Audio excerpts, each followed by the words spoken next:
পলিথিনের বিকল্প পাটের ব্যাগ বাজারে আসছে রোববার। ভিপি নূরের উপর সেনা পুলিশের বর্বর হামলা।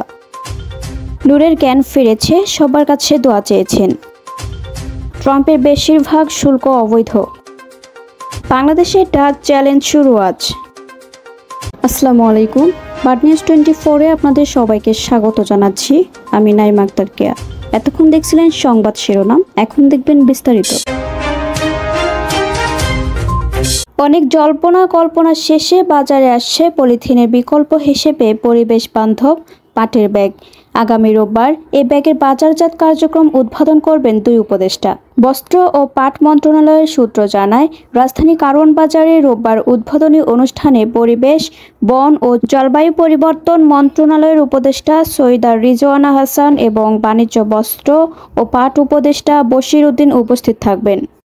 রাজধানীর বিজয়নগরে গণ অধিকার পরিষদের নেতাকর্মীদের উপর বর্বর হামলা চালিয়েছেন পুলিশ ও সেনা সদস্যরা। এতে দলটির অর্ধশতাধিক নেতাকর্মী আহত হয়েছেন।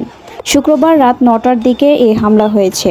আহতদের মধ্যে গণ অধিকার পরিষদের সভাপতি ও ডাকসুর সাবেক ভিপি নুরুল হক নূরের অবস্থা গুরুতর। তাকে উদ্ধার করে প্রথমে পার্শ্ববর্তী ইসলামী ব্যাংক সেন্ট্রাল হাসপাতালে নেওয়া হয়, পরে ঢাকা মেডিকেল কলেজ হাসপাতালে ভর্তি করা হয়। কার নির্দেশে হামলা হয়েছে তা জানানোর জন্য অন্তর্বর্তী সরকার প্রধান ডক্টর মোহাম্মদ ইউনূস এবং সেনাপ্রধান জেনারেল ওয়াকারুজ্জামানকে 24 ঘন্টার আলটিমেটাম দিয়েছে গণ অধিকার পরিষদ। একই সঙ্গে হামলার প্রতিবাদ ও জড়িতদের বিচার দাবিতে আজ শনিবার সারা দেশে বিক্ষোভ কর্মসূচি ঘোষণা করেছে দলটি।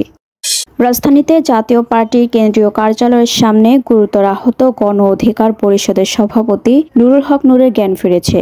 শনিবার সকাল 7টা 5 মিনিটে নুরুল হক নূরের ফেসবুক পেজে দেয়া স্ট্যাটাসে এ তথ্য জানানো হয়। ফেসবুকে স্ট্যাটাসে বলা হয়েছে, নুরুল হক নূরের উপর গত রাতে হামলার পর এখন পর্যন্ত তিনি আইসিইউতে চিকিৎসাধীন। এখন তার কিছুটা হুঁশ ফিরেছে, সবাই তার জন্য দোয়া করবেন। রাতে গণ অধিকার পরিষদের সাধারণ সম্পাদক রাশেদ খান জানিয়েছেন, ডাক্তাররা বলেছেন নূরের মস্তিষ্কে রক্তক্ষরণ হয়েছে, তাকে আইসিইউতে নেওয়া হয়েছে।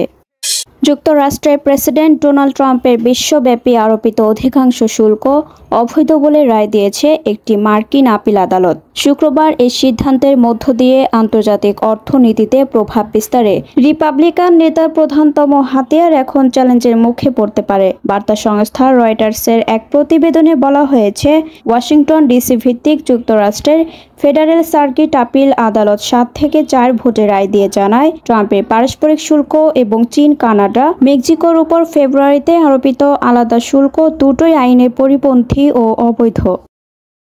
নেদারল্যান্ডসের জার্সিতে নেই কোনো বাণিজ্যিক প্রতিষ্ঠানের লোগো। বাংলাদেশ অধিনায়ক লিটন দাসের সঙ্গে যখন ডাচ কাপ্তান স্কট এডওয়ার্ডস ট্রফি উন্মোচন করলেন, তখন এই পার্থক্যটা খুব সহজেই চোখে পড়ল।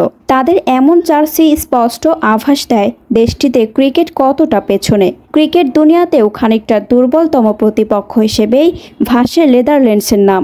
নামের সঙ্গে আন্ডারডগ তকমা থাকায় বাংলাদেশের সঙ্গে নির্ভর হয়ে মাঠে নামবে সফরকারীরা। অন্যদিকে বাংলাদেশের চ্যালেঞ্জ ভালো খেলা, পাশাপাশি এশিয়া কাপের আগে এই সিরিজ বাংলাদেশের ম্যাচ খেলার ঘাটতি মেটানোর একমাত্র উপায়। এশিয়া কাপের প্রস্তুতি সিরিজ হলেও এখনই মহাদেশীয় টুর্নামেন্ট নিয়ে কোনো ভাবনা নেই বাংলাদেশের, বরং আপাতত পূর্ণ দৃষ্টি নেদারল্যান্ডসের বিপক্ষে 3 ম্যাচের সিরিজ ঘিরেই। আজ সন্ধ্যা 6টায় 3 ম্যাচ সিরিজে প্রথম টি-20তে নেদারল্যান্ডসকে আতিথ্য দেবে বাংলাদেশ। এতক্ষণ আমাদের সাথে থাকার জন্য আপনাদের সবাইকে ধন্যবাদ। পরবর্তী সংবাদ দেখার জন্য আমন্ত্রণ এবং সাবস্ক্রাইব করে বার্ড নিউজের পাশে থাকুন।